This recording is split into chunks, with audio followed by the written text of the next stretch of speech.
Hello students, हम discuss करने जा रहे हैं एंजाइम यूनिट का बहुत ही इंपॉर्टेंट टॉपिक जो है रेगुलेटरी एंजाइम। ठीक है, तो ये टॉपिक भी आपका ऐसा है जिससे रिलेटेड अगर कॉन्सेप्ट आपके क्लियर हैं तो आप एमसीक्यूज आसानी से आंसर कर सकते हैं। ठीक है, कॉम्पिटिटिव एग्जाम्स में इससे क्वेश्चन पूछा जाता है, तो इसीलिए हम स्टार्ट कर रहे हैं। ठीक है, छोटा सा टॉपिक है, एग्जाम्पल के थ्रू समझ लेंगे इसे। ठीक है, रेगुलेटरी एंजाइम्स।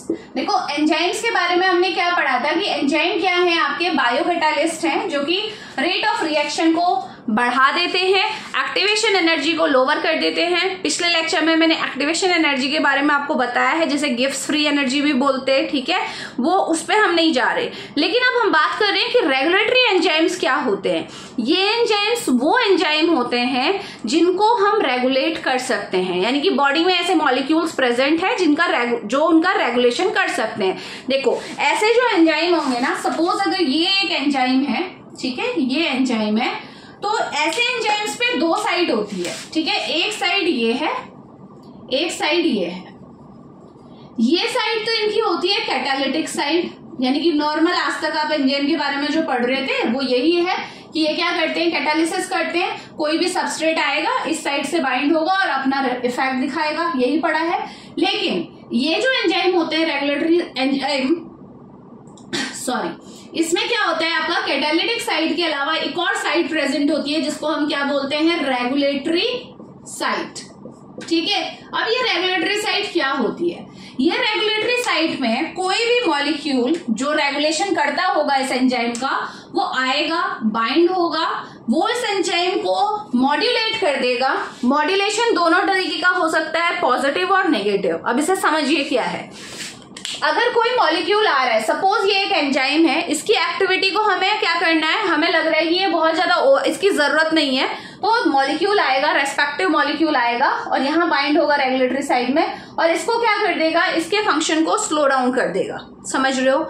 अब दूसरे केस में अगर ऐसी सिचुएशन है बॉडी में कि हमें चाहिए कि ये एंजाइम अप रेगुलेट हो, ज्यादा इफेक्ट प्रोड्यूस करे, तो उस केस में भी एक स्पेसिफिक मॉलिक्यूल इस साइड पे आएगा और इसकी एक्टिविटी को बढ़ा देगा। समझ रहे हो। तो इसका मतलब रेगुलेटरी जो एंजाइम्स होते हैं, इनका हम पॉजिटिव मॉड्यूलेशन भी कर सकते हैं और नेगेटिव मॉड्यूलेशन भी कर सकते हैं। सिंपल है।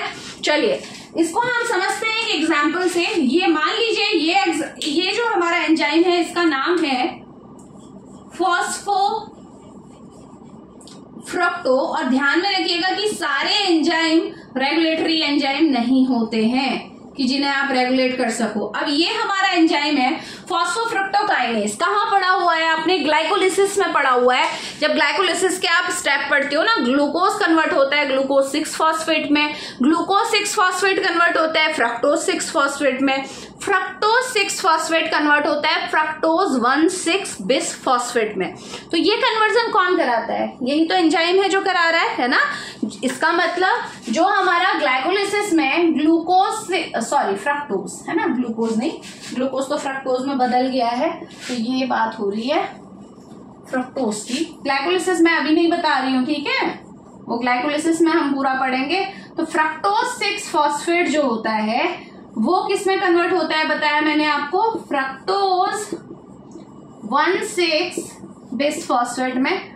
बस क्या होता है, कुछ भी नहीं होता है, एक फॉस्फेट ग्रुप जुड़ जाता है और बन जाता है बिस फॉस्फेट। और बिस फॉस्फेट और बाइफॉस्फेट में क्या अंतर है भाई, बिस फॉस्फेट ये होता है जब दोनों फॉस्फेट ग्रुप, अगर किसी भी मॉलिक्यूल में 2 फॉस्फेट ग्रुप हैं और जो एक कार्बन से दूर हैं, यानी कि एक फर्स्ट पोजीशन में एक 6th पोजीशन में है, तो ऐसे केस में हम उसे क्या बोलते हैं, बिस फॉस्फेट बोलते हैं। अगर दोनों फॉस्फेट ग्रुप आसपास हो, कार्बन नंबर 1 पे एक फॉस्फेट है, दूसरा 2 पे है, तो ऐसे केस में हम उसे क्या बोलेंगे, बाइफॉस्फेट। समझ में आ रहा है। तो चलिए, तो ये जो कन्वर्जन होता है, जो कि हम ग्लाइकोलिसिस में और डिटेल में पढ़ेंगे, इसके लिए कौन सा एंजाइम यूज होता है, आपका फॉस्फोफ्रक्टोकाइनेज, PFK। ठीक है, ये एंजाइम यूज होता है। तो देखो क्या होगा, सपोज करो कि अब ये केस नॉर्मल चल रहा है और आपको पता है ग्लाइकोलिसिस से हमें क्या मिलता है भाई, ATP मिलता है, एनर्जी मिलती है, सिंपल सी बात। ठीक है, ज्यादा डिटेल में नहीं जाना। तो क्या होगा, सपोज आपकी बॉडी में क्या हो रहा है, बॉडी बहुत एनर्जी लो लेवल पे चल रही है बॉडी पे। ठीक है, अगर एनर्जी लेवल क्या है, लो है, ठीक है, किसी भी सेल का, क्योंकि पता है ना बॉडी सेल से ही मिलकर बनी हुई है, तो अल्टीमेटली सेल पे ही बात करते हैं, सेलुलर लेवल पे। तो कोई सेल है, सेल में सपोज आपका एनर्जी लेवल बहुत कम है, तो एनर्जी लेवल कम है, तो इसका मतलब आप अगर उसके सेल की एनालिसिस करोगे, नॉर्मली देखोगे तो एएमपी का लेवल आपको ज्यादा दिखेगा जब आपका क्या है, एनर्जी लेवल क्या है, लो है।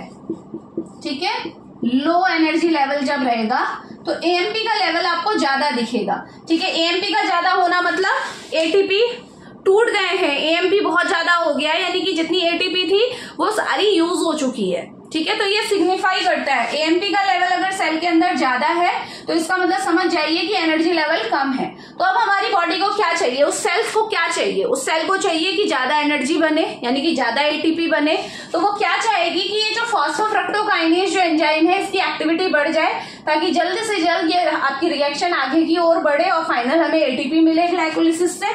तो होगा यही कि एएमपी, जो मैं रेड कलर से ही दिखा रही हूँ, एएमपी फटाफट से जाएगा, ये एएमपी है हमारा, एएमपी गया, ये फॉस्फोफ्रक्टोकाइनेज की रेगुलेटरी साइट में जाके बाइंड होगा, और जैसे ही ये बाइंड होगा तो क्या होगा, इसकी बाइंडिंग के बाद क्या होगा, जब पॉजिटिव, अब देखो यहाँ पे क्या होगा, जैसे ही बाइंडिंग होगा तो क्या होगा, जो ये ग्लाइकोलिसिस की प्रोसेस है ये क्या हो जाएगी, फास्ट हो जाएगी, क्योंकि पीएफके को आपने एक्टिवेट कर दिया है, उसे ये बोल दिया है कि भाई एनर्जी लेवल बहुत डाउन चल रहा है, फटाफट से अपना काम करो, फ्रक्टोज 6 फॉस्फेट को फ्रक्टोज 1,6 बिसफॉस्फेट में कन्वर्ट करो, ताकि आगे की ग्लाइकोलिसिस की रिएक्शन पूरी हो सके। तो पहला काम तो ये समझ में आया जब एनर्जी लेवल कम था। अब वहीं दूसरी ओर देखो कि जब एनर्जी लेवल ज्यादा है, एनर्जी लेवल ज्यादा है, तो इसका मतलब सेल के अंदर क्या होगा, एटीपी ऑलरेडी ज्यादा अमाउंट में है। ठीक है, एटीपी बहुत है, तो अब आपको क्या लग रहा है, अब क्या चाहिए, उस सेल को क्या चाहिए, क्योंकि एनर्जी तो उसके पास है ही।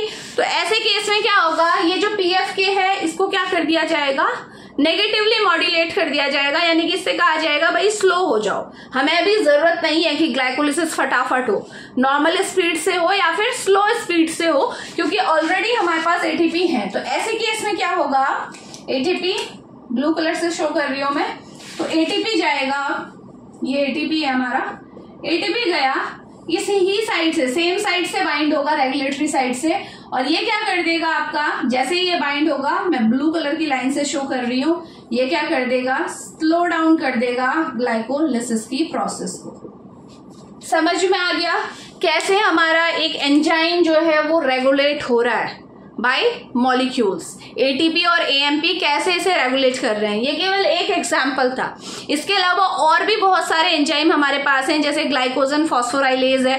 ठीक है, ये हमारा, इसलिए ये भी हमारा क्या करता है, ये भी रेगुलेटरी एंजाइम की कैटेगरी में आता है। जब इसमें से एक फॉस्फेट ग्रुप को हम हटा देते हैं तो ये क्या बन जाता है, आपका लेस एक्टिव हो जाता है। डिटेल में नहीं जाना अभी, ठीक है, यहाँ से ये मेन एम ये था कि आपको समझ में आ जाए कि कैसे रेगुलेशन हो रहा है। ठीक है, और ये बहुत ज्यादा क्लासिक एग्जाम्पल है जो हमेशा पूछा भी जाता है, तो याद रखिएगा फॉस्फोफ्रक्टोकाइनेज कैसे रेगुलेट हो रहा है ये मैंने आपको बता दिया है।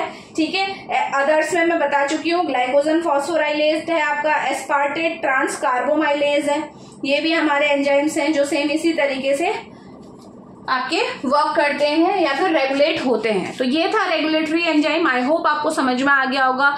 मिलते हैं नेक्स्ट लेक्चर में किसी एक दूसरे टॉपिक के साथ। Thank you.